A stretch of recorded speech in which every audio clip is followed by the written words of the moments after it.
But I want to go back to something you said, because I don't think everybody understands it. Auditory exclusion. So there are going to be a lot of people watching this who've never even heard that before. What is auditory exclusion for people that don't really know? So as soon as adrenaline dumps into your system, there's a bunch of very predictable physiological responses. They won't be exactly the same for everyone. One thing is you'll happen to have something like visual narrowing. So right now, peripherally, I can see all this.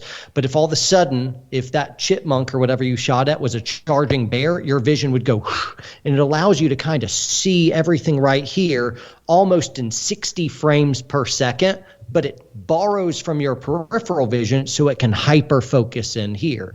Deer do that too. And so it's a survival mechanism that allows you to borrow all this vision to really focus on here.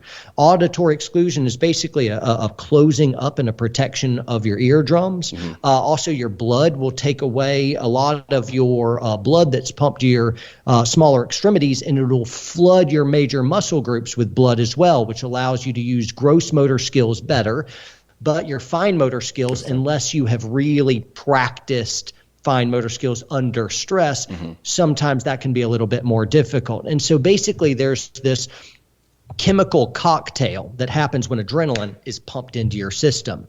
And so what you would think is going to happen in real life, you know, your physiology kind of changes the moment you get under horrible fear stress, not just timer stress. It's fear stress.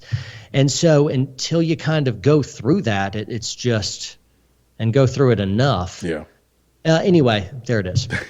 But what type of, considering what's going on today, right, with respect to people, like what's going on in Portland and Chicago, how do you think, what changes, if anything, do you see that need to be made from a self-defense, whether it's driving in your car day to day, home defense, concealed carry, whatnot?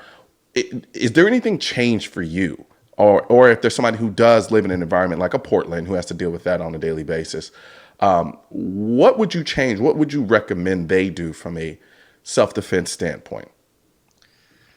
Man, so and that was loaded. This is, I know it was loaded. That's a good bit of different directions to go. And some of it, I'm like real trepidatious to go there, because a lot of just tiny little context changes dramatically changes my response.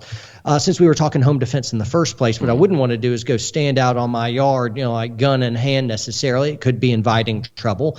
I would prefer, if I have my druthers, to be able to hunker down and own that space. It's kind of like, here's my castle. If you try to breach structure, we have a problem. So I don't know. By the way, I'm thinking about that couple. That's not what I had in mind originally. But the funny thing is, anyway, I didn't either until you said it. And so anyway, I don't want to break out that. I'm not playing armchair quarterback on them, but it would have been pretty easy to kill them out on their front yard had somebody had a gun or something else like that. And my game here is to not die and to put down whoever wants to come at me. And so I'd rather be in my house, and not letting anyone breach my structure over pain of death. But I'm also not ready to hurt anyone or kill anyone over property. I'd rather have just like, you want my car? Take my car. You know, that sucks. That's insured. I'm the same way. I live in Texas, where theoretically speaking, you can use lethal force to defend property in situations. However, I think it's a subjective thing. I'm not willing to take a life over property. There are some people who are. I don't judge them for it, but I personally am not. That being said, I think it a disservice to a lot of people for that situation in St. Louis to be something that is, hard to talk about the way it is, because the one point you brought out, you said, like them being out there like that. And this is no judgment on them. They had every right to do what they did.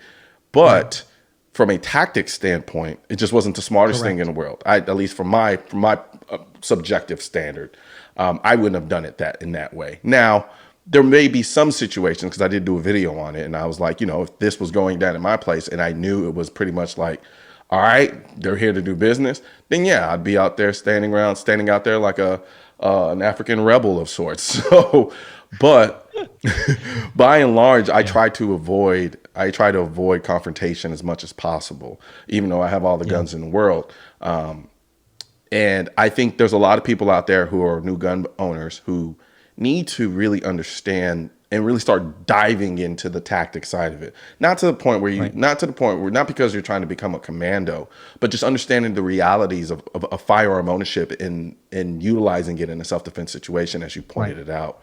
And I think there are a lot of people who don't really understand that. I think they largely look at the firearm as an intimidation factor.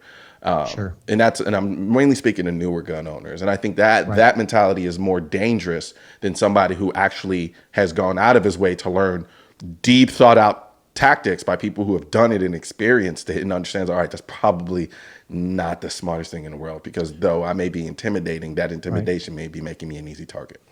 Right. And so there's differences between legality, morality, and, tactics. Yeah. So for instance, someone responding to an active killer event, it is morally wonderful and tactically idiotic. You're running toward gunfire. Yeah. That's tactically always a bad idea, because the closer you get to the guns, the easier you are to kill. But you're kind of like, no, you're missing the point. No more dead kids on my watch. I'm ready to trade me for them. Yeah. And so there's the tactics, and I'm kind of like, hey, you're out there in the open, easy to kill. But then there's the, all the other considerations. And so even that couple, I will have to immediately back off and say, hey, but it worked. And no one died. And if they had holed up in their structure and then someone had breached said structure and they shot them, someone would have died. Yeah. And so what they did worked. You know how frightening it is to think about what happens in the moments and even days after you've had to use your gun in self-defense? When you first start carrying a gun for protection, it can be scary thinking about the psychological effects, potential jail time, and the court costs associated with the self-defense shooting. I've been there myself, hoping I never have to go through it, which is why I use concealed carry insurance with USCCA. As a USCCA member, you can mitigate, if not completely eliminate, the stress and financial burden of the legal battle you may face after a self-defense shooting. If you want to learn more, click the link in the description where I did a full review of this concealed carry insurance. However, there is a second link in the description where USCCA offers a 365-day money-back guarantee, which lets you try it out for a whole year. And if you don't like it, you get all your money back. And to help further spread our two-way message, don't forget to like, share, comment, and hit the bell and subscribe button.